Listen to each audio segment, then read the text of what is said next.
Budget insurance. Affordable because you can't afford not to.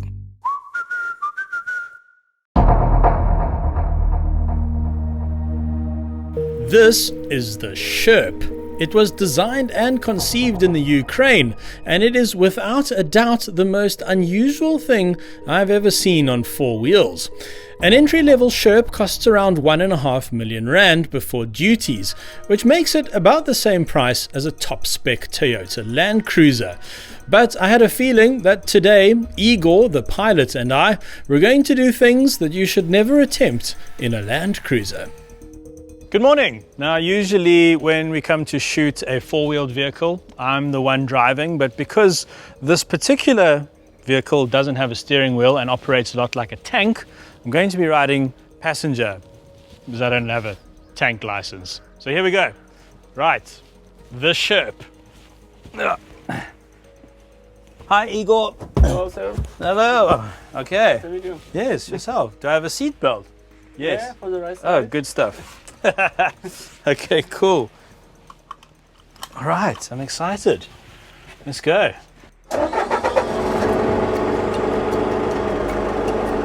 Whee!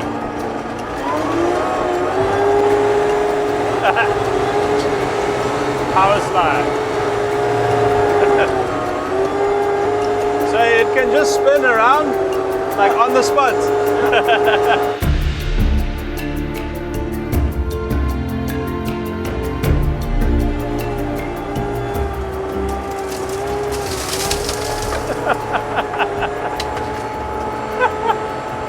Okay, we just drove through some trees, just for some variety. The sensation of having these four massive wheels and tires in the extreme corners of the vehicle is just so weird. It's unlike anything I've ever experienced. So the Sherp makes use of a 1.8 litre turbo diesel engine. It's really small. It's from the world of construction, from a company called Doosan, and it only puts out 190 Newton meters, but it only has a top speed of 40 k's an hour, and that should give you an idea of how low the gearing is. So it's not designed for speed at all. It's designed for crawling. And Igor tells me that by the time the 190 Newton meters gets multiplied through all the gearing, it equates to about 7,000 Newton meters per wheel. 7,000. And they reckon these tires are so durable that they will last the lifetime of the vehicle. Obviously, lifetime is a strong word, but they reckon you'll never have to replace them. But if you do, it's about $2,500 per tire. So this Sherp is used around the world for search and rescue missions. It's used by the UN to deliver food and aid to remote regions. It's used by Canadian power line companies. It's used by mining exploration. It's used by salt mines in Chile. And basically the sales pitch here is that this vehicle can get absolutely anywhere that a normal vehicle just couldn't. In fact, they almost reckon that it's a replacement for helicopters. They reckon to move a ton of cargo by helicopter costs about 4,000 US, when to move it in here costs about $200.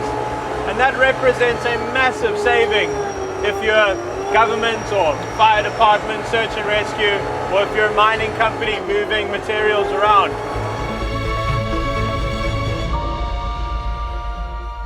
When I first laid eyes on the Sherp this morning, for the first time ever, these really grabbed my attention. The tires, they're custom made for the vehicle. They say Sherp on them. They also say off-road, which I feel is a little bit unnecessary. And you know a tire is large when it's just measured in meters. 1.8 by 625-inch rim. And you get a sense of how practical the vehicle is because they'll sell you these, which are extra diesel tanks, which actually fit into the wheel well, and it makes space for that pipe. Now that's quite interesting. I've never seen anything like that before.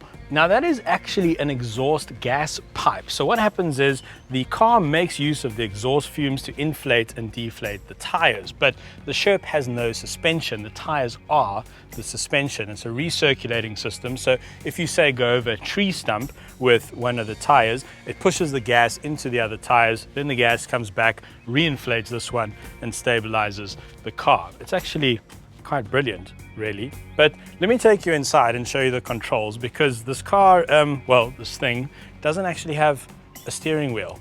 It's quite interesting. Okay.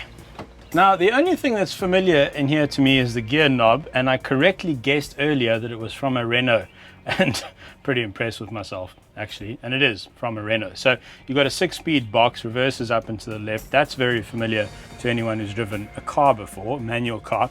Down here, you've only got 2 pedals, so you would assume brake on the left, accelerate on the right, but it isn't. It's actually clutch on the left, accelerator on the right, and then these are your brakes. So it kind of operates like a tank. If you want to stop completely, you pull both levers back at the same time. If you want to turn right, you lock the right wheels. If you want to turn left, you lock the left wheels. So if you want to spin on the spot, lock the left wheels, give it some gas, and around it will go. So that must take some getting used to, you know. I was kind of expecting it to maybe, you know, have a steering wheel, but that's not what you get. So that's how you control the thing. Up here is a drinks holder from a bicycle, very useful. CB radio, very, very cool for search and rescue, obviously. Massive bank of switches over here. Not sure what most of them do. One says fuel heating, because you know this is designed for Siberia and northern Canada and that sort of thing. And what's quite nice is there are 2 USB ports on the right to charge your phone. Okay, let's go to the back. That's your front door. That's the only door you get. Actually, wasn't expecting that. So this particular unit has been adapted for search and rescue, but Sherp will customize it to your needs. For instance, if you want one to be a fire truck, they'll put water tanks inside, fire hose on top, all that sort of thing. So climb up the back on this little ladder over here. Okay, wow, I wasn't expecting that to move as much. And in we go.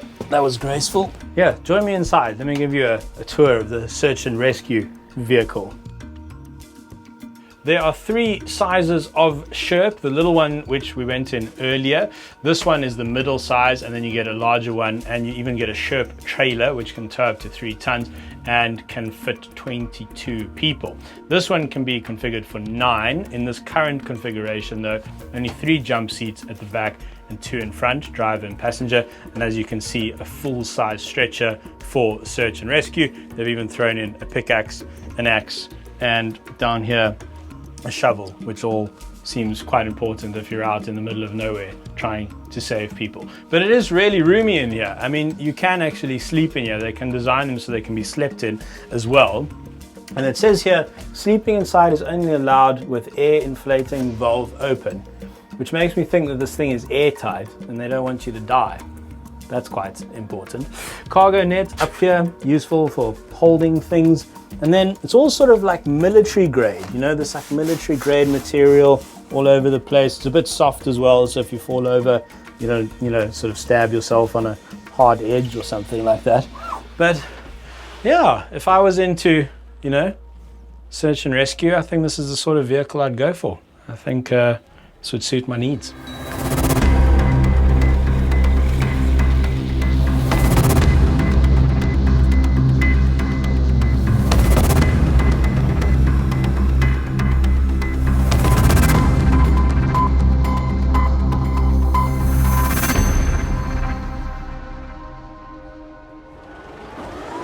Okay, here we go. Let's test the Sherp's floating abilities. Straight into the water. I'm driving into a lake in a car.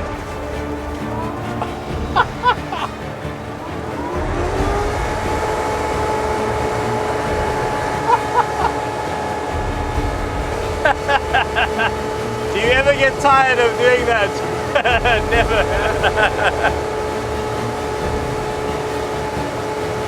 one of the coolest things I've ever done. I mean, there's very few times in my life I've been rendered absolutely speechless, but this is definitely one of them. Oh wow, can get out, go for a swim.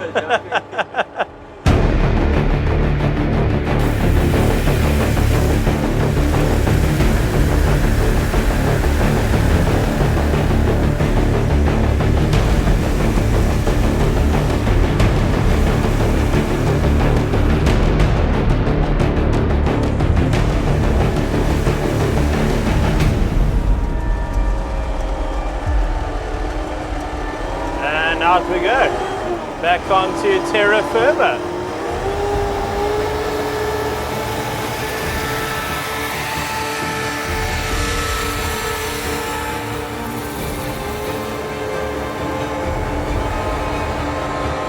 It's like...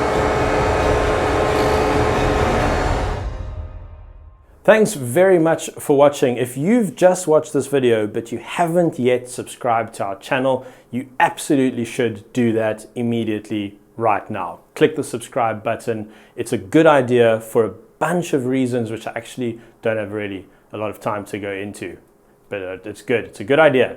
Excellent. Thanks for watching. I said that already. Budget insurance. Affordable because you can't afford not to.